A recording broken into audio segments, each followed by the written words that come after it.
తలలు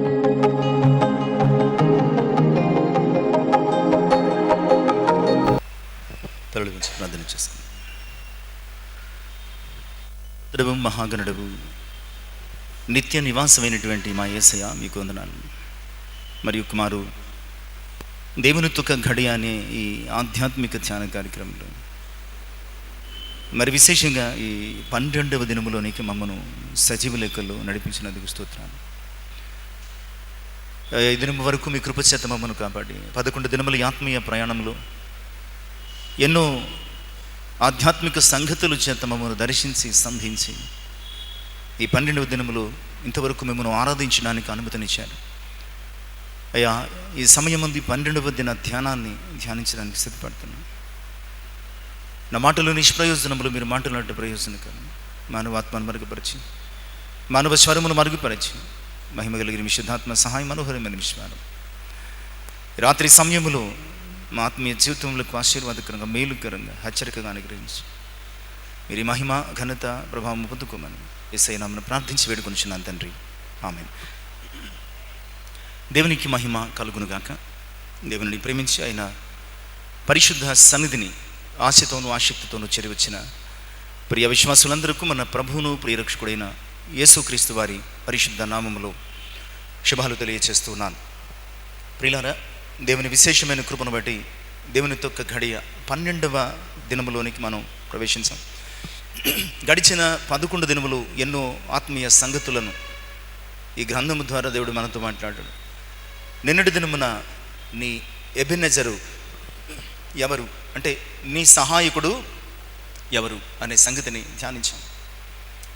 ఈరోజు ఇంచుమించుగా అలాంటి ప్రశ్నే మరొకటి దేవుడు ఇశ్రాయేలు జీవితంలో జరిగినటువంటి ఓ సంఘటనను ఆధారం చేసుకుని ఈనాటి వాక్యము చేత మనలను ప్రశ్నిస్తూ ఉన్నాడు. అదే ఈనాటి మన ధ్యానం. సమూయేలు మొదటి గ్రంథము 8వ అధ్యాయం 1 నుంచి 9 వచనాలు, రోమపత్రిక 12వ అధ్యాయం 1-2 వచనాలు. ప్రియులారా, అంశము నీ రాజు ఎవరు. మూలవాక్యము 8:5 వచనం. చిత్తగించము, నీవు వృద్ధుడవు, నీ కుమారులు నీ ప్రవర్తన వంటి ప్రవర్తన గలవారు కారు గనుక సకల జనుల మర్యాద చొప్పున మాకు ఒక రాజును నియమింపుము, అతడు మాకు న్యాయము తీర్చునని అతనితో అనిరి. ఇక్కడ ఒక సమస్య వచ్చింది. సమూయేలు చాలా వృద్ధుడు అయిపోయాడు. ఇక న్యాయాధిపతిగా అతడు ప్రజల మధ్యకు వచ్చి న్యాయము తీర్చి వెళ్ళేంతటి శక్తి అతనికి లేదు. కనుక సమూయేలు చేసిన పని ఏంటంటే ఇశ్రాయేలీల మీద న్యాయాధిపతులుగా తన 2 కుమారులు యోబేలు అలాగే అబియా న్యాయాధిపతులుగా నియమించి బెయేర్షెబాలో పెట్టాడు. అయితే ఆ కుమారులు సమూయేలు వలె దేవుని అనుసరించక లంచం పుచ్చుకుంటూ ఇలాంటి ఇష్టానుసారమైనటువంటి జీవితాన్ని వారు జీవిస్తున్నారు. ఆ సమయంలో పెద్దలందరూ వచ్చి సమూయేలు దగ్గర, అయ్యా నీవు వృద్ధుడు అయిపోయావు, ఇదివరకట్లాగా నువ్వు పని చేయలేని పరిస్థితి, నీ కుమారులు చూస్తే నీ ప్రవర్తన వంటి ప్రవర్తన కలిగిన వారు కారు, కనుక మాదొక ఆలోచన, ఒక సలహా ఏమైనా అనుకో, కానీ సకల జనుల మర్యాద చొప్పున మాకొక రాజును ఏర్పాటు చేయి అని చెప్పినప్పుడు సమూయేలుకు చాలా కష్టంగా అనిపించింది ఈ మాట. కనుక దేవునికి ప్రార్థన చేసినప్పుడు దేవుడు సమూయేలుతో అంటున్నాడు, వారు ఏం చెప్పారో అలాగా చెయ్యి. ఎందుకంటే వారు నిన్ను విసర్జింపలేదు, తమ మీద రాజుగా ఉండకుండగా నా ప్రజలు నన్నే విసర్జించారు. ఐగుప్తు నుంచి నేను వారిని రప్పించినటువంటి ఆ ఉపకార కార్యాలన్నీ కూడా వారు మరిచిపోయారు. 40 సంవత్సరములు అరణ్యములో వారిని పోషించిన సంగతి మరిచిపోయారు. వారి మధ్య జరిగించినటువంటి అద్భుతమైనటువంటి ఆశ్చర్య క్రియలు, కార్యాలు మర్చిపోయారు. ఇప్పుడైతే వారు సకల జనుల మర్యాద చొప్పున రాజు కావాలని కోరుకుంటున్నారు. వారు అడిగినట్టు వారికి రాజును ఏర్పాటు చేయి. బట్ వన్ థింగ్ ఏంటంటే 9వ వచనంలో, అయితే వారిని ఏలబోవు రాజు ఎట్టివాడగును, నీవే సాక్షివై వారికి దృఢముగా. ఇక్కడ ప్రజలది ఒక్కటేనా అంటే సమూయేలుది కూడా ఎక్కడో ఒక చిన్న లోపం మనకి కనబడుతుంది. సమూయేలు తాను వృద్ధుడైపోయిన కారణం చేత ఒక దైవజనుడిగా అతను చేయాల్సిన పని ఏంటంటే దేవుని దగ్గర విచారణ చేయాలి. అయ్యా, నీ ప్రజల మీద న్యాయాధిపతిగా ఎవరిని నియమించమంటావు అని దేవుని దగ్గర ఒక ప్రార్థన చేసి ఉండాల్సింది. అలా ఉండకుండా సమూయేలు తన 2 కుమారులను న్యాయాధిపతులుగా నియమించారు. గమనించండి, దేవుని పరిచర్యలో ఏ పని అయినా సరే, లిసన్ కేర్ఫుల్లీ, దేవుని సన్నిధిలో ఏ పరిచర్య అయినా అది దేవుని ఎంపికను బట్టి ఉంటుంది తప్ప వారసత్వాన్ని బట్టి ఎప్పటికీ అది ఉండదు. అది ఎట్టి పరిస్థితుల్లో దేవుని చిత్తం కాదు.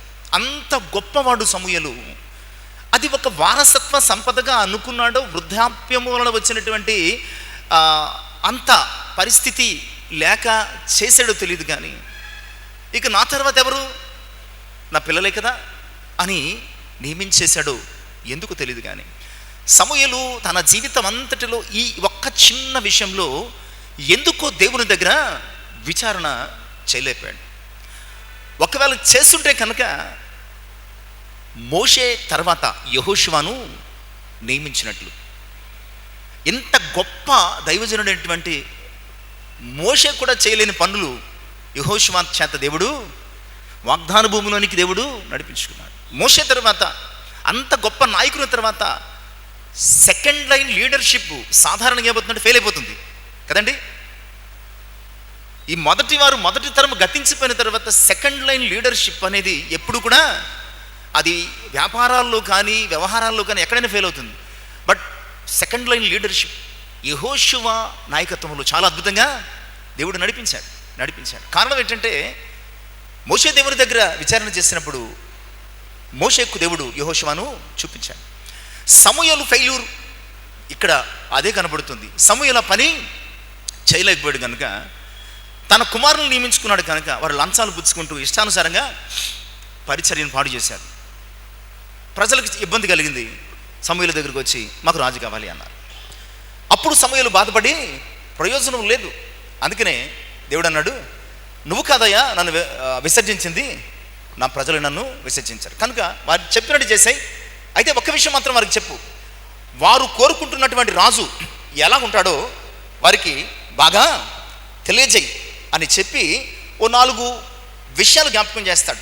ఇది 8వ అధ్యాయము 11 నుంచి 18 వచనాల భాగములు ఓ 4 విషయాలు.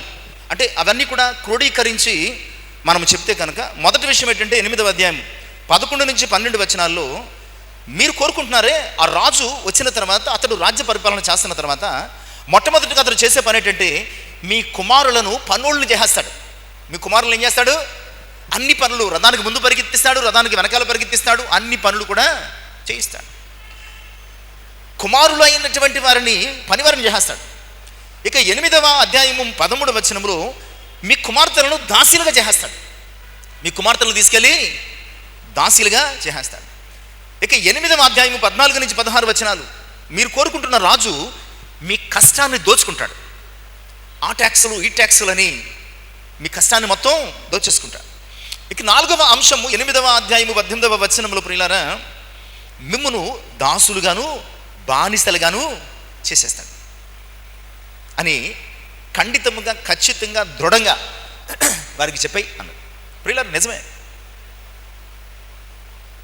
మన రాజునైనటువంటి దేవుని అధికారము క్రింద మనం ఉండకుండగా ఆయనను రాజుగా మనము విసర్జించి ఈ లోక అధికారానికి లేదా ఈ లోకాన్ని మనము కోరుకుని వెళితే కనుక గతి తప్పిపోయిన కుమారుడు కన్నా పట్టినట్టే.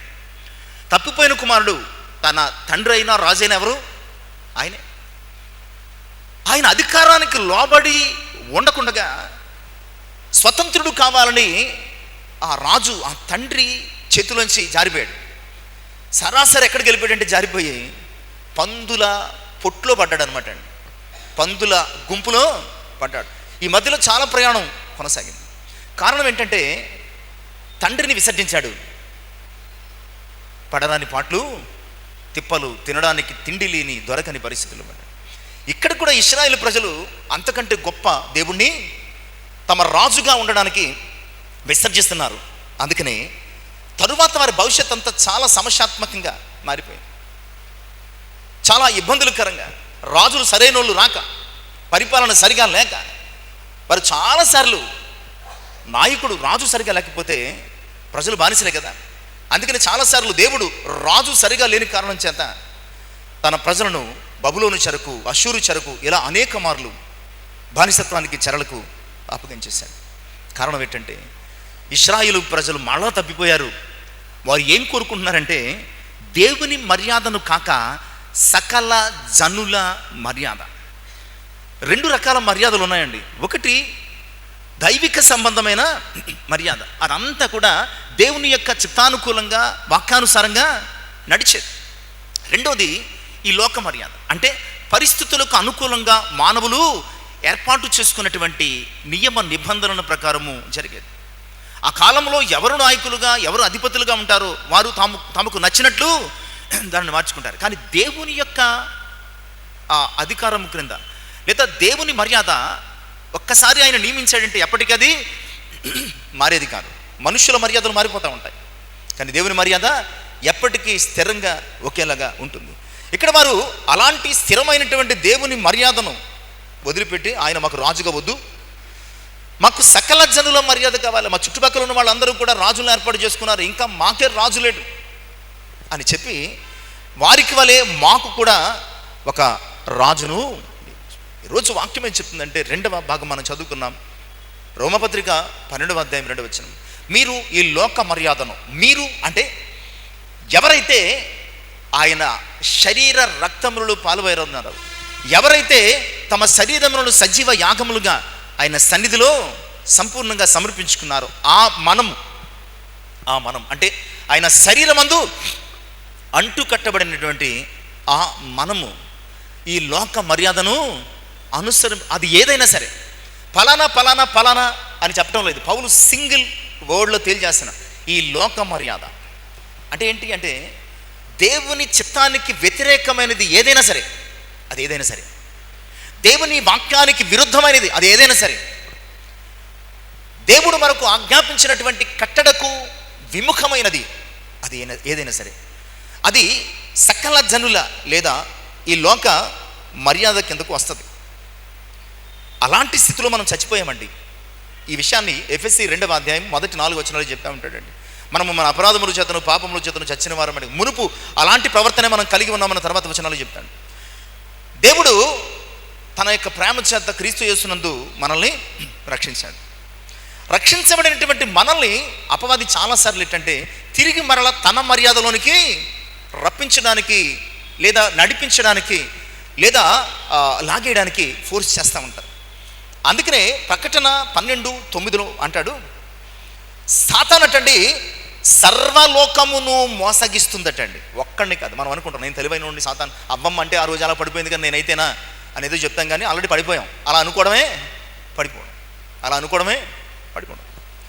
కనుక ప్రకటన గ్రంథం 12:9 చెప్తాడు, సాతాను సర్వలోకమును మోసగిస్తున్నాడు. ఎప్పటి నుంచి అంటే ఆదికాండం 3వ అధ్యాయము మొదటి 5 వచనాలు.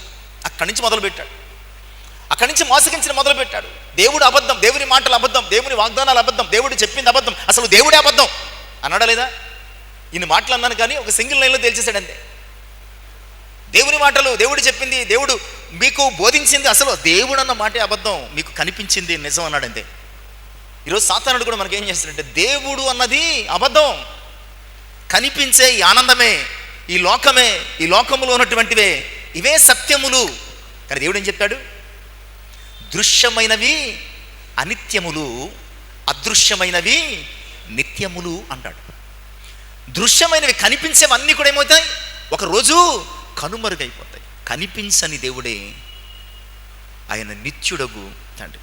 కనుక సాతానుడు ఎప్పుడు కూడా దృశ్యమైన వాటిని చూపించి, ఇదిగో ఈ కనిపించేది ఇది నిజం, ఇదిగో ఈ మంచి చెడ్డలు తెలివినిచ్చు వృక్షం ఇది నిజం, ఇది తింటే బాగుంటారన్నది నిజం, దేవుడు చెప్పిందంత అబద్ధం, అసలు దేవుడే అబద్ధం అంటే వెంటనే మోసపోయి కొసుకుంది, తన జీవితాన్ని పాడు చేసుకుంది. ప్రియులారా, ఒక ఆయన ప్రసంగిస్తూ అసలు అవ్వమ్మ తినాలనుకోలేదటండి. అవ్వమ్మ, మొన్న ఎవరికో చెప్పాను నా మాట విని, అవ్వమ్మ ఏం తినాలని అనుకోలేదు, పండు తినాలని అనుకోలేదటండి. ఆమె ఖాళీగా కూర్చొని ఆలోచిస్తే దేవుడు తినొద్దన్నాడు. ఈ పండు గుర్తొచ్చి, సరే దేవుడి మాట మేమెందుకు మీరతాం, దేవుడు తినొద్దన్నాడు కానీ అక్కడికి వెళ్ళొద్దన్నాడా అని అడిగిందట. తనలో తాను అవలోకనం చేసుకుంటుంది. దేవుడు ఏమన్నాడు? తినొద్దన్నాడు. వెళ్ళొద్దన్నాడా? అసలు ఎలాగుంటుందో ఒకసారి చూద్దాం అని వెళ్ళిందట. వెళ్ళిన తర్వాత సాతానుడు అన్ని మాట్లాడేసింది కదా, చెప్పేసింది కదా, మళ్ళీ అనుకుందట, సరే దేవుడు తినొద్దన్నాడు కానీ చూడొద్దనలేదు కదా, కనుక చూస్తే ఎలా ఉంటుందో, తినొద్దన్నాడు కానీ వెళ్ళొద్దనలేదు కదా అని వెళ్ళింది, తినొద్దన్నాడు కానీ చూడొద్దు అనలేదు కదా అని. అంతే కదా, మన ఎందుకు లాజికల్గా మనం పడిపోతూ ఉంటాం. అంతే, మన లాజిక్ మన కాళ్ళకే మ్యాజిక్ చేసి కింద పడేస్తుంది. తినొద్దన్నాడు కానీ చూడొద్దనలేదు కదా అని చెప్పేసి చూసిందట. చూసిన తర్వాత ఊరుకుంటుందా? మళ్ళీ తినలో తిన సమాధానం చెప్పి, అంటే మనం కాంప్రమైజ్ ఎలా ఉంటుందో, ఎలా అయిపోతామో ఈ లోకానికి పాపానికి ఎలా. సో దేవుడు తినొద్దన్నాడు కానీ ముట్టుకొద్దనలేదు కదా, దేవుడు తినొద్దన్నాడు కానీ ముట్టుకొద్దనలేదు కదా. ఒకసారి ముట్టుకుంటే ఎలా ఉంటుందో, గరుగ్గా ఉంటుందో, స్మూత్గా ఉంటుందో, మెత్తగా ఉంటుందో, గట్టిగా ఉంటుందో తెలిసిపోతుంది కదా, తేల్చేసుకుందామని చెప్పేసి ముట్టుకుందాం. ఎక్కడి నుంచి ఎక్కడికి వెళ్ళిపోతుందో చూసారా? మన జీవితాలు కూడా అంతే. మనము దేవుణ్ణి విసర్జించడంలో సాతానుడు ఎంత నిన్ను కాంప్రమైజ్ చేస్తూ ఉంటాడంటే, దేవునికి వ్యతిరేకంగా ఈ లోకాధిపతి అయినటువంటి సాతానుకు మనల్ని లోపరచడానికి ఎంత మ్యాజిక్ చేస్తాడంటే, సరే ముట్టుకుని కోసుకున్న తర్వాత మళ్ళీ ఇంకో ఆలోచన వచ్చింది. సరే దేవుడు తినొద్దన్నాడు కానీ కొరకొద్దన్నాడా? దేవుడు ఏమన్నాడు? తినొద్దన్నాడు కానీ కొరకొద్దన్నాడా? కొరకడానికి తినడానికి తేడా ఉంది కదా. కొరకొద్దన్నాడని కసక్కమని కొరికిందట. కొరికిన తర్వాత ఎలాగో కొరికేశాను కదా, ఆ ఓట్లో అనుభవింది, బాగుంది, ఎలాగూ కొరికేశాను కదా అని మింగేసిందాడ. ఎలాగూ మింగేశాను కదా అని తన భర్తను కూడా. అంటే సాతానుడు ఎంత టాక్టిక్గా నిన్ను టెంప్ట్ చేస్తాడు, సాతానుడు ఎంత టెంప్టింగ్గా నిన్ను కమిట్ చేస్తాడు, ఎంత కన్ఫామ్గా సాతానుడు నీకు పిక్చర్ చూపిస్తాడో అర్థమైంది కదా. నిజమే, మనం కూడా ఈరోజు దేవుణ్ణి విసర్జించడం అనే పాపము చేసి దేవుణ్ణి విసర్జించడంలో మన కాంప్రమైజేషన్ ఎలాగుంది అంటే ఇలాగే ఉంది. వారు కూడా మేము దేవుణ్ణి కాదంటం లేదు, రాజునే కదా కోరుకుంటున్నాం, తప్పే ఉంది, అందరికీ రాజులు ఉన్నారు కదా, మేము దేవుణ్ణి ఏమైనా వదిలేస్తున్నామా? దేవుణ్ణి వదలటం లేదు కదా, మేము ఆయనే మాకు దేవుడు, కానీ మా మధ్య ఉండి మాతో ఉండి మాకు ఒక రాజు కావాలి, అదేదో ఏర్పాటు చూడండి ప్రియులరా.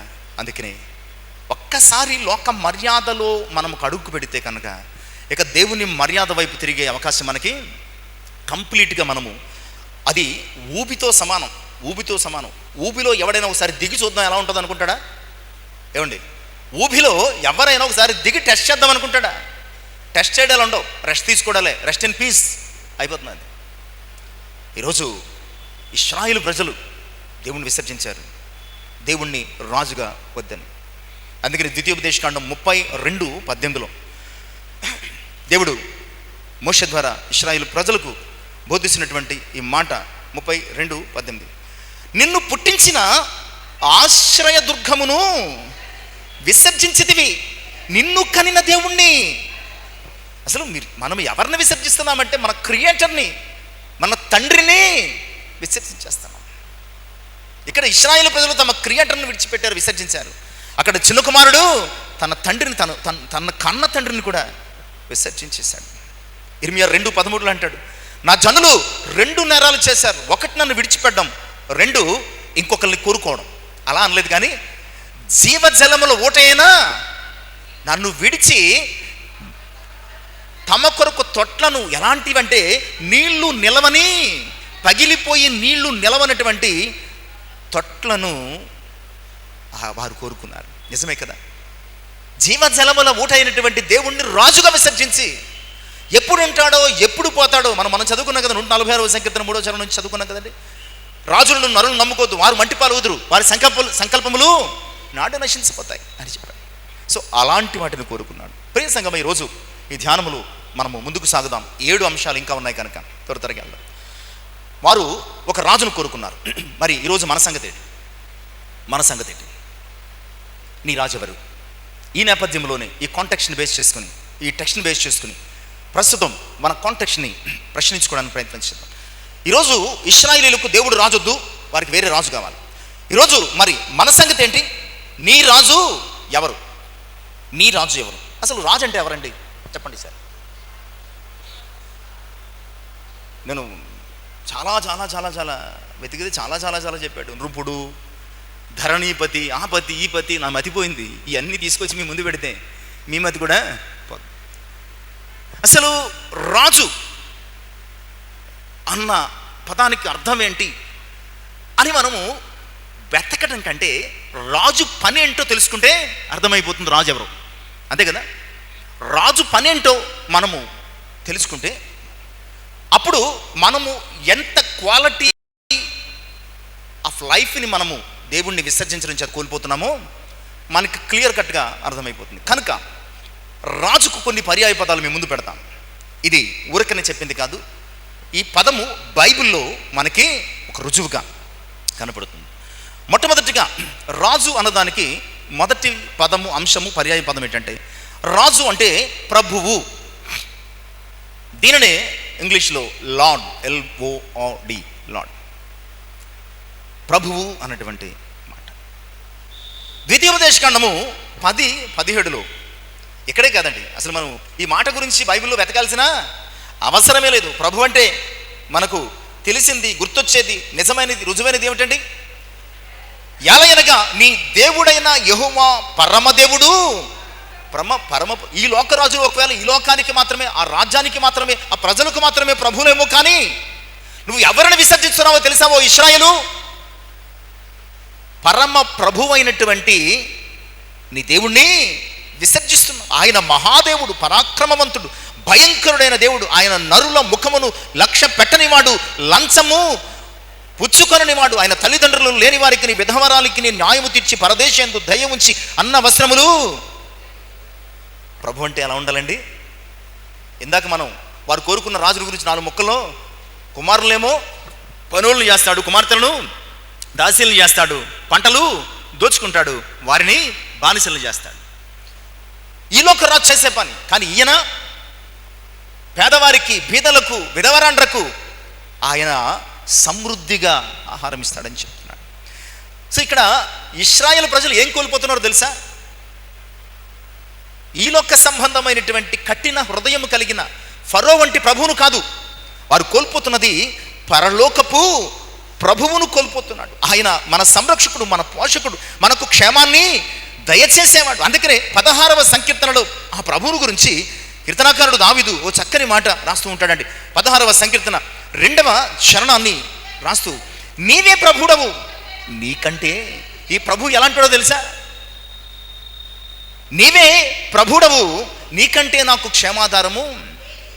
ఈ ప్రభువు మనకు క్షేమాన్ని కలుగు చేసే ప్రభు, మనకు క్షేమాన్ని కలుగు చేసే ప్రభు. అంతేకాదు 147వ సంకీర్తన 5వ చరణంలో ఈ ప్రభు, మన ప్రభు గొప్పవాడు, ఆయన అధిక శక్తి సంపన్నుడు. ఈ ప్రభు చేతుల్లో ఉంటే ఇంకా ఈ లోకపు ఏ ప్రభువు నిన్ను ఓడించలేడండి.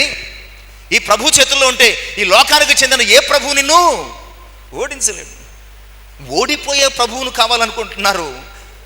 తమను ఎవరు ఓడించలేని ప్రభు తమకు వద్దని అనుకుంటున్నారు. చాలాసార్లు ఈ లోకములో మనుష్యులను మన జీవితాల మీద ప్రభువులుగా మనము అనుమతినిచ్చి పరలోక ప్రభు అయినటువంటి దేవుని అధికారములోంచి జారిపోతూ ఉంటాం. ఈ లోక అధికారానికి మనము లొంగిపోయి పరలోక అధికారములో ఉన్న క్షేమాధారాన్ని మనము పోగొట్టుకుంటూ ఉంటాం. కానీ సామెతల గ్రంథంలో సొలొమోను 3:6లో మొన్న కూడా మనం చదువుకున్నామండి, నీ ప్రవర్తన అంతటి యందు నీ అధికారమునకు ఒప్పుకొను, అప్పుడు ఆయన నీ త్రోవలు, నీ జీవితము, నీ త్రోవలు సరళం కావాలంటే నీ ప్రవర్తన అంతటి యందు కూడా ఆయన అధికారానికి నువ్వు ఒప్పుకున్నప్పుడు ఆయన నీ త్రోవలు సరళము చేస్తాడు అన్న సంగతిని. కనుక వారు ఎవరిని వద్దనుకున్నారంటే రాజును కాదు, తమ ప్రభువును ఒప్పుకున్నారు. తమ క్షేమాధారాన్ని విడిచిపెట్టారు. సర్వశక్తిమంతుడైన ఆయన చేతుల్లో ఉంటే తమను ఎవరు ఓడించలేనటువంటి శక్తిమంతుడైనటువంటి రాజైనటువంటి ప్రభువును వారు వదులుకున్నారు. ఈరోజు మన సంగతులు ఏమిటి అన్న సంగతిని జ్ఞాపకం చేస్తున్నారు. ఫిలిప్పీ 3:1 మెట్టుకున్న సహోదరులారా, ప్రభువునందు ఆనందించుడు. అదే సంగతులు మీకు వ్రాయటం నాకు కష్టమైనది కాదు, అది మీకు క్షేమకరం. ఏది క్షేమకరం? మన ప్రభువునందు ఆనందించడం, మన ప్రభువునందు సంతోషించడం, మన ప్రభువునందు ఉత్సాహించడం, అది మనకి ఆనందదాయకం.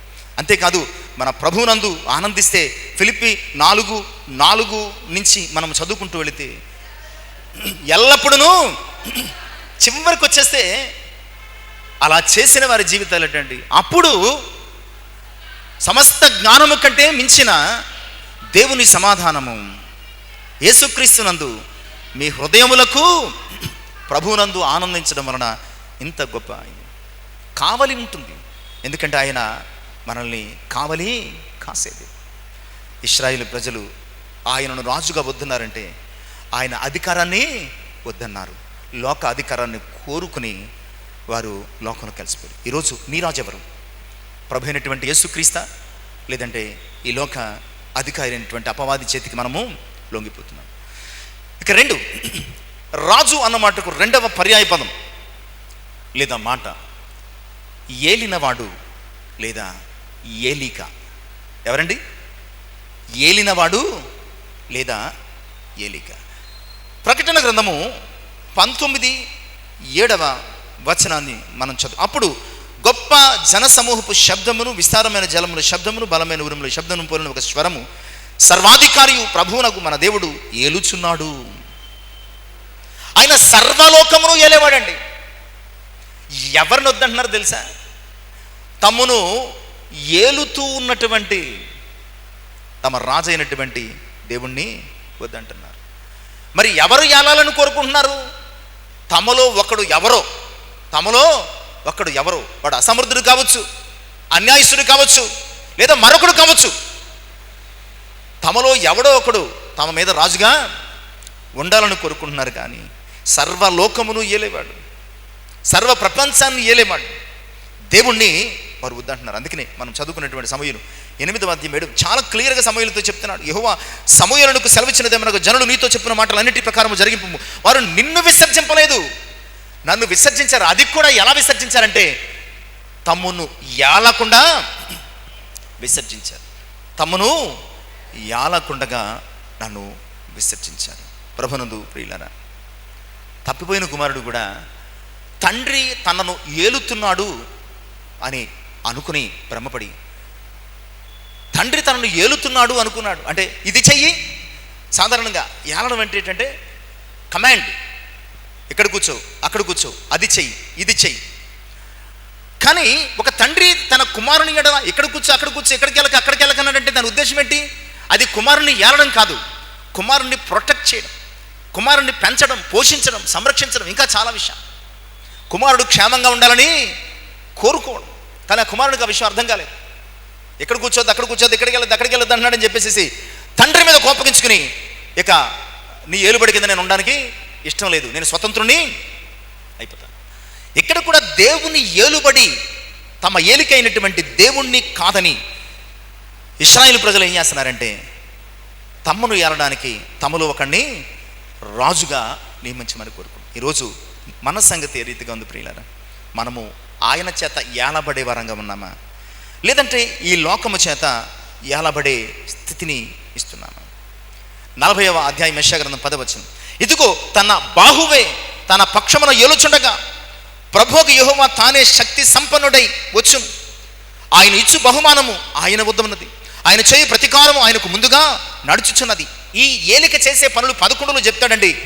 ఈ ఏలినవాడు గొర్రెల కాపరి వలె తన మందను మేపుతాడు.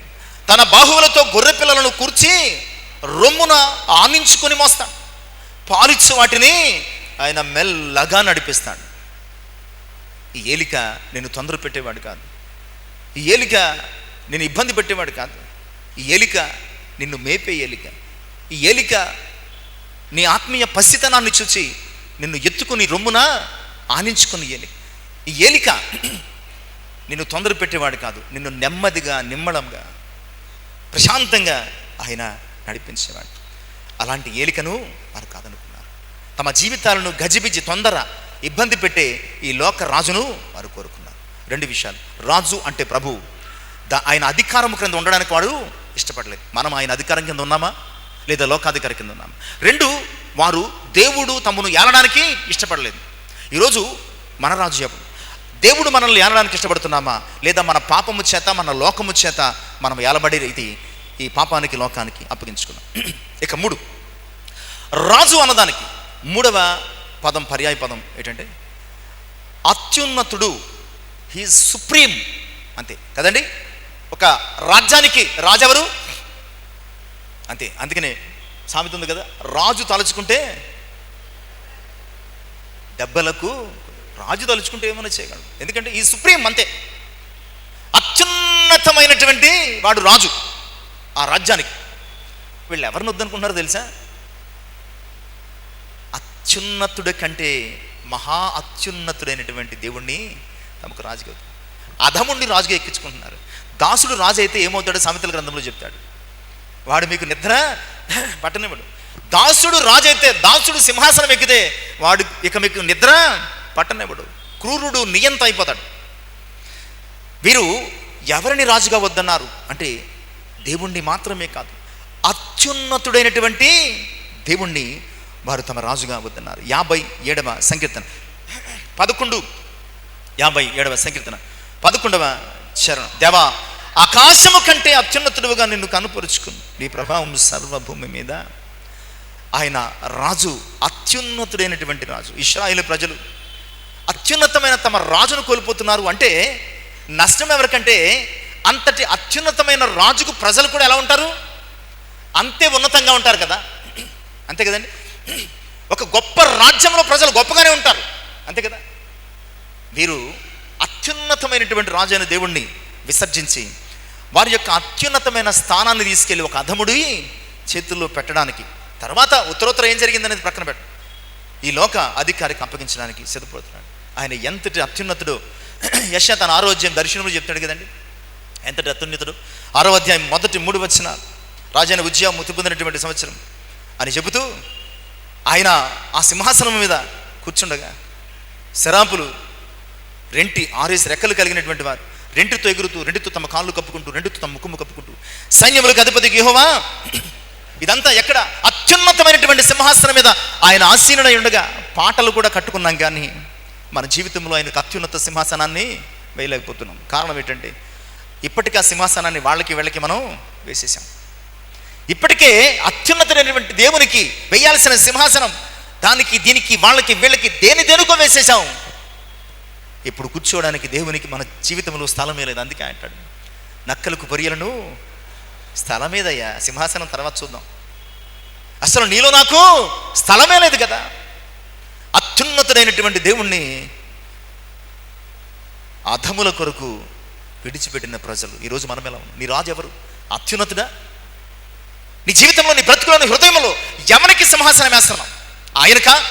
లేదంటే ఈ లోకంలో ఇంకా ఎవరికైనా నీ జీవితంలో సింహాసనం వేసి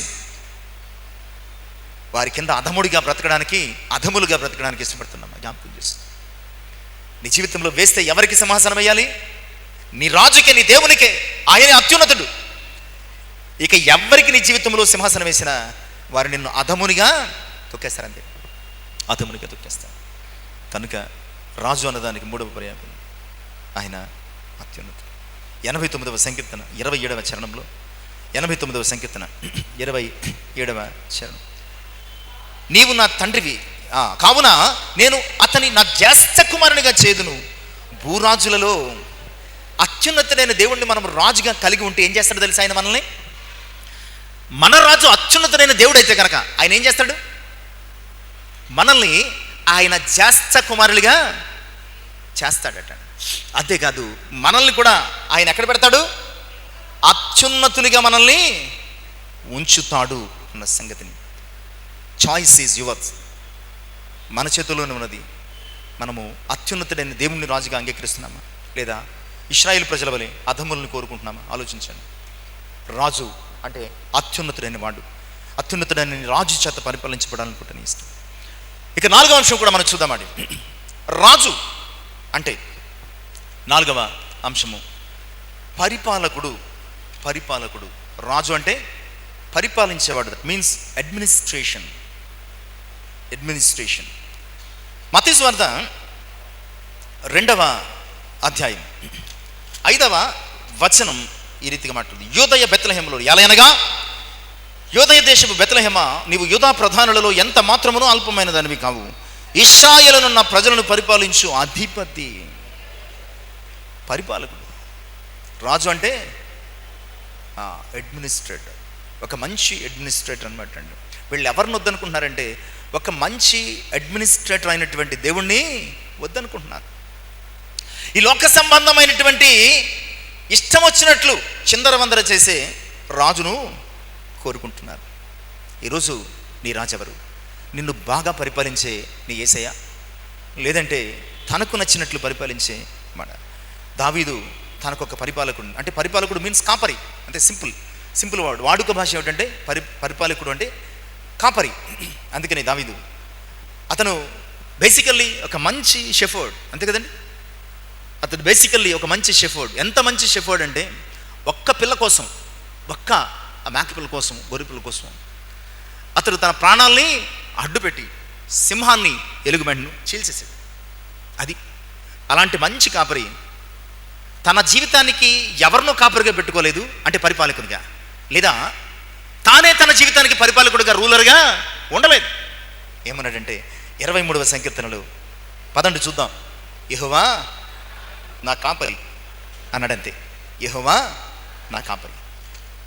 ఈ ఒక్క మాట తన జీవితాన్ని కంప్లీట్ అంటాం కదా, అబౌట్ టర్న్ అన్నట్టుగా, ఈ ఒక్క మాట గొర్రెల కాపరిగా వెళ్ళిపోతున్నటువంటి తన జీవితాన్ని ఏం చేసిందంటే అబౌట్ టర్న్, ఎక్కడికి? సింహాసనం మీదకి నడిపించేసింది. ఎందుకంటే ఆయన నీ పరిపాలకుడు, దట్ మీన్స్ కాపరి అయితే కనుక నీ జీవితం అంతా పచ్చిక బయళ్ళి, నీ బ్రతికంతా శాంతికరమైన జలములే, నీ ప్రాణానికి ఎప్పుడు చూసినా సేద ఆయన తీరుస్తూ ఉంటాడు. అంతేకాదు నీ మార్గాలు నీతి గలవై ఉండేటట్టు ఆయన చూస్తాడు. నిన్ను ఆయన ఆదరిస్తాడు, నీకు భయం లేకుండా ఆయన చేస్తాడు. అంతేకాదు నీకు సమృద్ధికరమైన సంతృప్తికరమైన భోజనాన్ని ఏర్పాటు చేస్తాడు. నిన్ను ఆయన అభిషేకించుకుంటాడు, కృపాక్షేమములతో నిన్ను జీవింపచేస్తాడు. ఫైనల్లీ ఆయన సన్నిధిలో, అంటే ఆయన సింహాసనపు నీడలో వినిపించుతాడు. ఇలాంటి కాపురిని ఎవరైనా వద్దు అనుకుంటారా?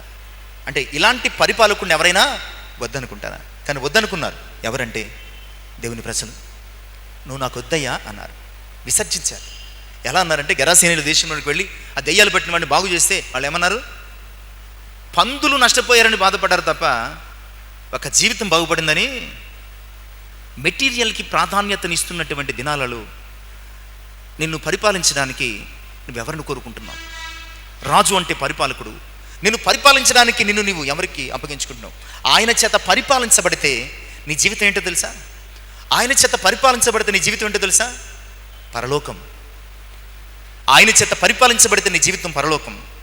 ఈ లోకము చేత పరిపాలించబడితే మన జీవితం అత్యంత దరిద్రం. ఎందుకంటే చక్కటి మాటలు ఈ 10వ అధ్యాయం యోహాను సువార్త 10వ వచనంలో చెప్తూ ఉంటాడు. యోహాను 10:10 చెప్తూ ఉంటాడు. ఈ మాట చదువుకుందామండి. దొంగతనమును, హత్యను, నాశనము చెట్టుకు వచ్చును కానీ మరి దేనికి రాను? గొర్రెలకు జీవము కలుగునట్లు అది సమృద్ధిగా కలుగుట నేను వచ్చి తిని. నిజకాపురి లక్షణం, మంచి కాపురి లక్షణం ఏంటంటే తన గొర్రెలు తృప్తిగా ఉండాలి, ఎక్కడ చూసినా, ఎప్పుడు చూసినా. అంతే. అందుకనే యెహోవా నా కాపరి అన్నాడు. ఈరోజు నీ పరిపాలకుడు ఎవరు? నీ రాజు ఎవడు? యేసయ్య, లేదంటే ఈ లోకములో ఇంకా దేని చేతనైనా పరిపాలించబడుతుంది. ఇక ఐదవ అంశం రాజు అన్న మాటకు 5వ పర్యాయ పదం, 5వ రకపు పర్యాయ పదం రాజు అన్న మాటకు. అంటే మీకు ఎలా చెప్పరు, దాని టైం వేస్ట్. నీ కర్మ నువ్వేవాడు, నీ బాటలు నువ్వేవాడు అంట, నా అడగటం లేదండి. ఇక 5వది రాజు అంటే యజమానుడు. రాజు అంటే ఎవరండి? యజమానుడు, ఓనర్. రాజు అంటే ఎవరండి? ఓనర్. ఆ రాజ్యానికి అంతా యజమాని ఎవరు? ఆయన రాజే కదా. ఇప్పుడు చివరికి ఆ రాజ్యంలో మనం సొంత ఇల్లు కలిగి ఉన్న రాజుకు కావాలంటే ఏం చేయాలా? తాత్కాలిక యజమానులు మాత్రమే మనం. పర్మనెంట్ యజమాని ఎవడు? రాజే. ప్రజాస్వామ్య ప్రభుత్వాలు వచ్చాయి కాబట్టి ఇప్పుడు ఏం చేస్తున్నామంటే తీసేసుకుంటున్నాం, కానీ కంపన్సేషన్గా తృణము పరము ఇస్తాం. ఫైనల్లీ ఈ రాజ్య అధికారం అంతా ఎవరికి చెందుతుంది? రాజుకే. మనం ముక్కి మూలిగి మూసుకుని కూర్చోవడం తప్ప ఫైనల్గా. ప్రియులారా, రాజు అంటే యజమానుడు. ఎఫెసీ పత్రిక 6వ అధ్యాయం 9వ వచనం, యజమానులారా మీకును వారికిని యజమానుడైన వాడు పరలోకమందున్నాడనియు ఆయనకు పక్షపాతము లేదనియు ఎరిగిన వారై వారిని బెదిరించటమని ఆ ప్రకారమే వారి ఎడల. ఇక్కడ ఏం చెప్తున్నాడు? యజమానులారా మీకును మాకును అందరికీ ఒక యజమాని ఉన్నాడు. ఎక్కడ? ఆయన పరలోకపు రాజు. రాజు అంటే యజమాని. ఓనర్, అసలైన ఓనర్ ఎక్కడున్నాడు? అక్కడ ఉన్నాడు. ఇక్కడ ఉన్న వాళ్ళంతా ఎవరు? ఒకడికి 5 తలాంతులు, ఒకడికి 2 తలాంతులు, ఒకనికి 1 తలాంతు. ఫైనల్లీ ఆయన వచ్చినప్పుడు ఆ యజమానునికి మనం లెక్క అప్పగించాల్సిన వారమై ఉన్నాం. అలాంటి యజమాని అయినటువంటి దేవుణ్ణి మాకు రాజుగా వద్దు అన్నారు. ఈరోజు ప్రియులారా, నువ్వు ఆయనను రాజుగా అంటే యజమానిగా ఒప్పుకుంటున్నావా? లేదంటే ఈ లోకపు యజమాని నీకు ఎవరైనా ఉన్నారా? లేదా ఈ లోకపు యజమానికి నువ్వు లోబడుతున్నావా? ఆలోచన చేసుకో. ఎవరికి నువ్వు దాసునిగా ఉన్నావు? పరలోకపు రాజు అయినటువంటి యేసయ్య నీకు యజమాని అయితే నువ్వు దాసుడువు కానేరవు. ఎందుకంటే ఈ యజమాని ఏం చేశాడో తెలుసా? మనల్ని కుమారులుగా చేశాడు, వారసులుగా చేశాడు. కానీ ఈ లోకపు యజమాని ఎప్పుడు మనల్ని బానిసలుగానే చూస్తాడు. నువ్వు ఎంత పని చేసి మెప్పించి ఒప్పించాలన్నా ఏదో ఒకటి నీ మీద నెపం మోపుతూనే ఉంటాడు. అందుకనే పౌలు భక్తుడు తిమోతికి రాస్తూ 2వ పత్రికలో 2:21 గొప్ప ఇంటిలో వెండి పాత్రలు, బంగారు పాత్రలు, మట్టి పాత్రలు, కర్ర పాత్రలు, అందులో కొన్ని ఘనతకు మరికొన్ని ఘనహీనతకు, ఎవడైనా నువ్వు వీటిలో చెరక తన్ను తాను పవిత్రపరుచుకుని ఎడల వాడు పరిశుద్ధపరచబడి యజమానుడు వాడుకున్నటకు. ఈ లోకంలో వెండి పాత్రలు, బంగారు పాత్రలు, మట్టి పాత్రలు, కర్ర పాత్రలాగా కొన్ని ఘనతకు కొన్ని ఘనహీనతకు ఉన్నట్టు మనం ఉంటే ఎవడొకడు మనల్ని వాడుకుని వదిలేస్తాడు. అదే పరలోక యజమాని చేతిలో ఆయన వాడుకోవడానికి అర్హమైన పరిశుద్ధపరచబడిన పాత్రగా మనల్ని అప్పగించుకుంటే ప్రియులారా, ఆయనకు ఎలా ఉంటుందంటే మనం లేకపోతే ఆయనకు ఊసిపోనట్టు ఉంటుంది అనమాట అండి. మన యజమానునికి ఎలా ఉంటుంది? యేసయ్యకు మనము లేకపోతే ఆయనకు ఊసిపోదు. అందుకేమో అనుకుంటాను పరలోకంలో ఆయనకు ఊసిపోలేదటండి. పరలోకంలో ఆయనకు ఊసిపోయేది కాదట. ప్రతి సాయంకాలము ఆదామవ్వల దగ్గరికి వచ్చి కాస్త ఊసులాడి వెళ్ళేవాట. అంతమంది దేవదూతలు ఆయనను పొగుడుతూ ఘనపరుస్తూ ఆరాధిస్తుంటే ఆయనకు ఊసిపోలేదటండి. ఊసిపోక ఎక్కడికి వచ్చాడు? 4 ఊసులు ఆడుకోవడానికి ఆదామవ్వల దగ్గరికి వచ్చాడట. నీ యజమానుడు నీతో పని చేయించుకునేవాడు కాదు, నీతో ఊసులాడేవాడు, నీతో మాట్లాడేవాడు, నిన్ను తనతో సమానంగా కూర్చోబెట్టుకునేవాడు, నిన్ను కుమారునిగా, జ్యేష్ఠునిగా, వారసునిగా ప్రకటించేవాడు. అలాంటి యజమానుని వారు వద్దనుకున్నారు. ఈరోజు మనము ఎలాంటి స్థితి కలిగి ఉన్నాం? వద్దనుకోవడం అంటే రీజన్ ఒకటే చెప్పాను. మలాకి 1:6 గడిచిన దినాలు చదువుకున్నాం. మలాకి 1:6 తండ్రి అయితే పక్కన పెడితే నేను యజమానుడనైతే నాకు భయపడేవాడు ఎక్కడ? ఈరోజు మనం ఆయన భయము కలిగి ఉంటే ఆయనను యజమానిగా మనం కలిగి ఉన్నాం.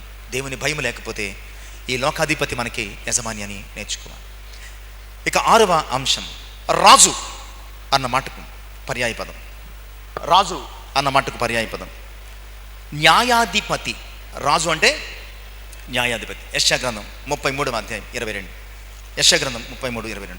యెహోవా మనకు న్యాయాధిపతి, యెహోవా మనకు శాసనకర్త, యెహోవా మన రాజు, ఆయన మనలను రక్షించాలి. రాజు యొక్క పని ఏంటో తెలుసా అండి? పరిపాలన, ఈ అన్ని విభాగాలతో పాటు రాజు ప్రజలకు న్యాయము తీర్చాలి. సొలొమోను రాజుగా ఉన్నప్పుడు సొలొమోను రాజుగా ఉన్నప్పుడు ఇద్దరు స్త్రీలు వచ్చారటండి. యాక్చువల్గా మనకి ఇది మనం అనుకున్నట్టుగా బైబిల్లో పెద్ద ఫోకస్ అవ్వలేదు, కానీ ఇద్దరు స్త్రీలు వచ్చారు. అందులో ఇద్దరు స్త్రీల వివాదం ఏంటంటే, ఇద్దరు చదువు బిడ్డను కన్నారు. ఒక స్త్రీ నిద్దట్లో తన బిడ్డ మీద పడి చంపేసుకుంది. ఈ విషయం రాత్రే తెలిసి చచ్చిపోయినటువంటి బిడ్డను తీసుకెళ్ళి పక్క స్త్రీ పక్కన పెట్టి బతికిన బిడ్డను తీసుకొచ్చి, మరి బిడ్డ యొక్క స్పర్శ, బిడ్డ యొక్క రూపము, బిడ్డ యొక్క పరిస్థితి తల్లికి తెలియదా? గొడవ వచ్చింది. ఈ గొడవ కాస్త ఎక్కడికి వెళ్ళింది? రాజు దగ్గరికి వెళ్ళింది. సొలొమోను ఏం చేయాలా? ఎవరు మాత్రం తీరుస్తారు? నా బిడ్డ అంటే నా బిడ్డ, నా బిడ్డ అంటే నా బిడ్డ, నా బిడ్డ అంటే నా బిడ్డ. దాసునికి ఆజ్ఞ ఇచ్చాడు. ఏమని? ఒక కత్తి తీసుకున్నాను. ఎందుకయ్యా? ఎందుకేంటి? ఉన్నది ఒక బిడ్డే, చెరువు సగం తీసేద్దాం, నీకు ముక్క నీకు ముక్క. అప్పుడు అందులో స్త్రీ, అయ్యా ఆ బిడ్డ నాకు వద్దు, కానీ ఆ బిడ్డను, నా బిడ్డ ఎక్కడున్నా. అప్పుడు రాజు అన్నాడట, ఈ బిడ్డ ఈమెది కనుక ఈమెకి ఇచ్చి పంపించు. అంటే రాజు న్యాయం తీర్చేవాడు. ఒక రాజు సొలొమోనే ఎంత గొప్ప న్యాయాధిపతి అయితే, 18వ అధ్యాయం లూకా సువార్తలో ఒక ఉపమానం చెప్తారు కదా ప్రభు. మొదటి 8-9 వచనాల్లో ఒక విధవరాలు ఉంది, వ్యాజ్యం వచ్చింది. ఆ ఊళ్ళో ఒక న్యాయాధిపతి ఉన్నాడు. అతడు దేవుని భయము, మనుషులను లక్ష్య పెట్టినవాడు. ప్రతిరోజు వెళుతుంది.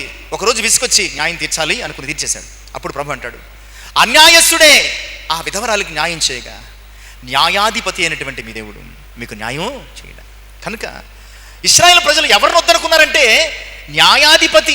ఇంకా చెప్పాలంటే ప్రియులారా, ఆయన ఏమంటాడంటే యెషయా 61:8 న్యాయము చేయుట యెహోవానగు నాకిష్టం.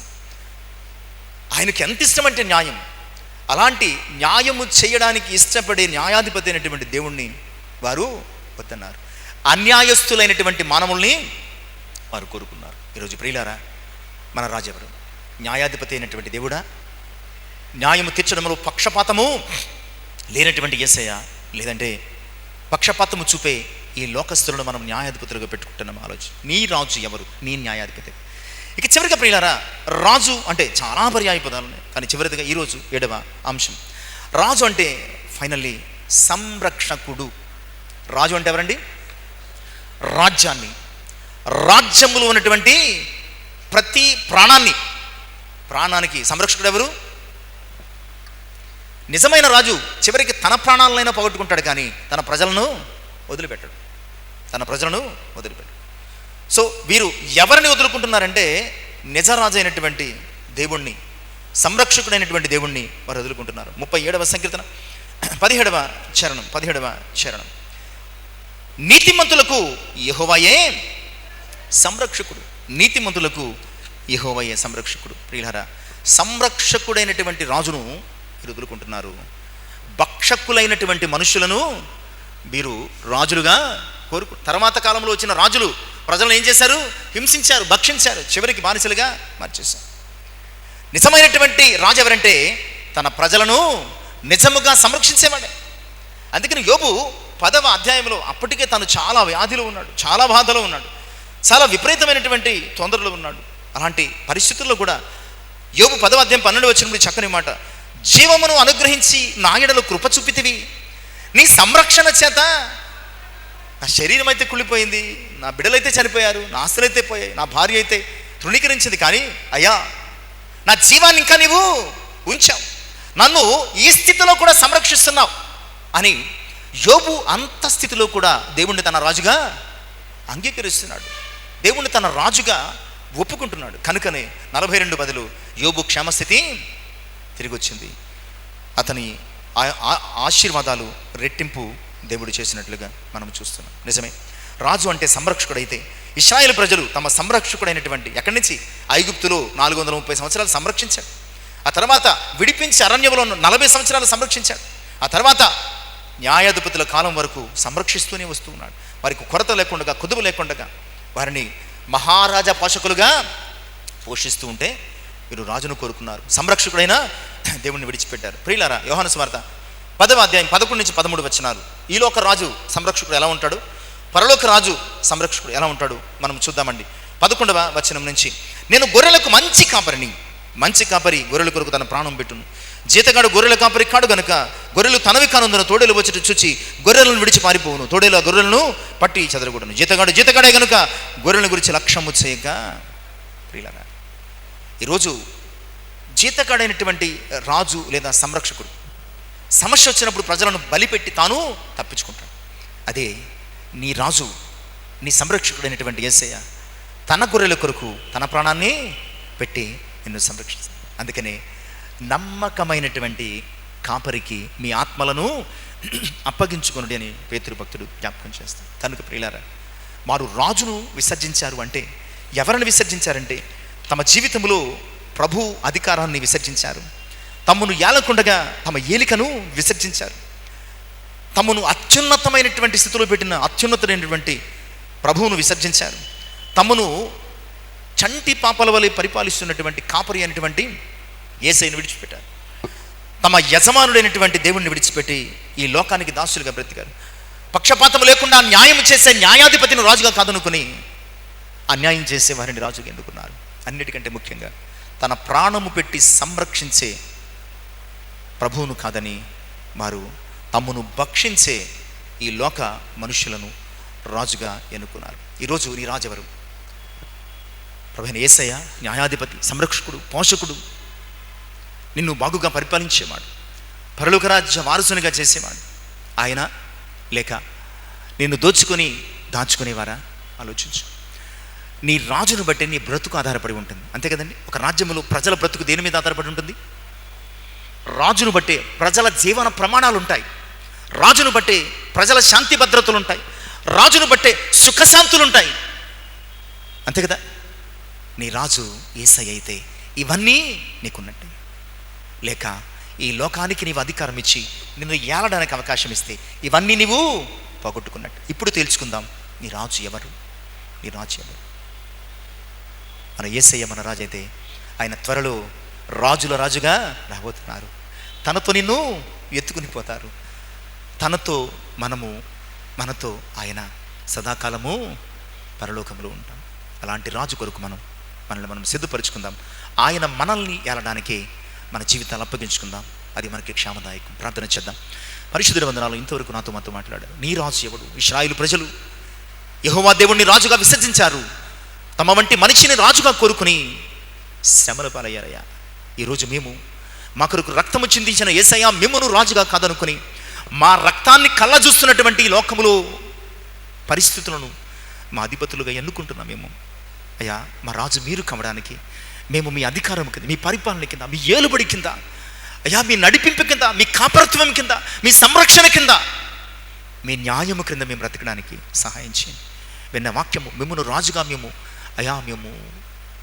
కలిగి ఉండడానికి మా హృదయములు ఫలింపచేయండి. సమస్త మహిమ ఘనత ప్రభావం మీరు పొందుము. యేసయ్య నామమున ప్రార్థించి వేడుకొనుచున్నాను తండ్రి. దేవునికి మహిమ కలుగును గాక. దేవుడు దీవించి ఆశీర్వదించును గాక.